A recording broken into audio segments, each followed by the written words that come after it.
Sekolah Pasca Sarjana Universitas Airlangga Surabaya menggelar Airlangga Forum yang membahas kewenangan Polri dalam pembaharuan hukum acara pidana dengan menghadirkan berbagai narasumber. Acara tersebut digelar secara online maupun offline di Gedung Pasca Sarjana Unair Jumat kemarin. Acara ini digelar sebagai forum akademis untuk menyampaikan informasi kepada masyarakat mengenai pembaharuan hukum acara pidana yang berkaitan dengan wewenang kepolisian.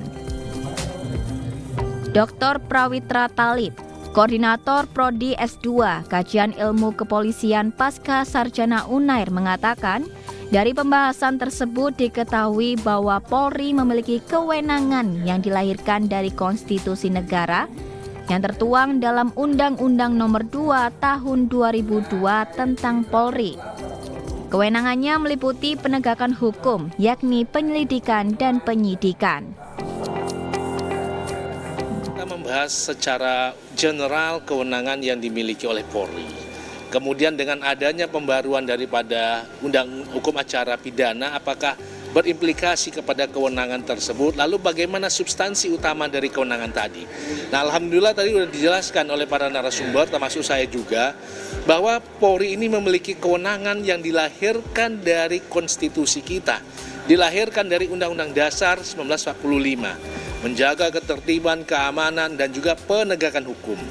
Interpretasi daripada wewenang yang lahir daripada konstitusi ini yang kemudian dituangkan di dalam Undang-Undang Nomor 2 Tahun 2022, yaitu tentang Kepolisian Republik Indonesia, yang salah satu kewenangannya yang ada dalam pasal 13, 14, 15, 16.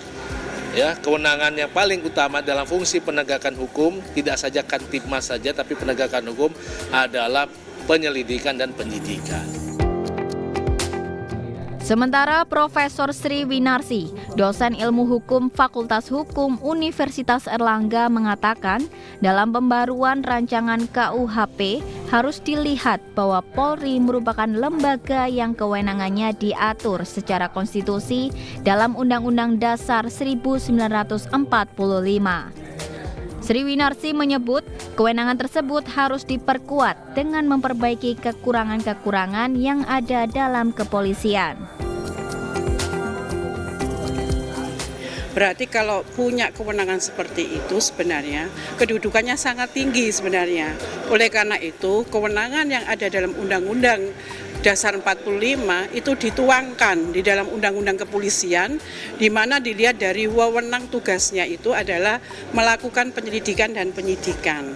Berarti kewenangan itu yang harus diperkuat. Jangan sampai kewenangan itu yang istilahnya digrogoti, menurut saya. Jadi bagaimana kewenangan itu yang sebenarnya harus diperkuat dengan apa? Memperbaiki kelemahan-kelemahan yang ada di pihak kepolisian. Misalnya tadi saya sudah menyampaikan bahwa kalau memang dalam hal perjalanan kepolisian itu ada kekurangan-kekurangan, itu yang harus diperbaiki. Misalnya dalam penanganan perkara masih lambat dan lain sebagainya. Profesional itu yang harus ditingkatkan. Jadi dalam hal ini pendekatan asas-asas umum pemerintahan yang baik, misalnya asas transparansi, asas akuntabilitas, asas kepastian hukum, itu yang harus ditingkatkan di pihak kepolisian. Dan asas mengenai perilaku aparat. Jadi bagaimanapun juga kepolisian itu bagian dari fungsi pemerintahan.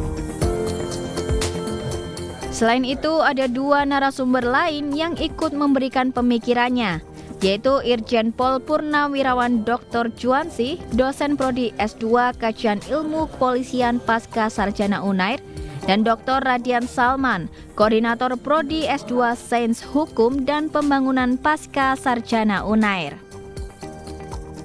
Selvi Wang dan Agassi Lasura, JTV.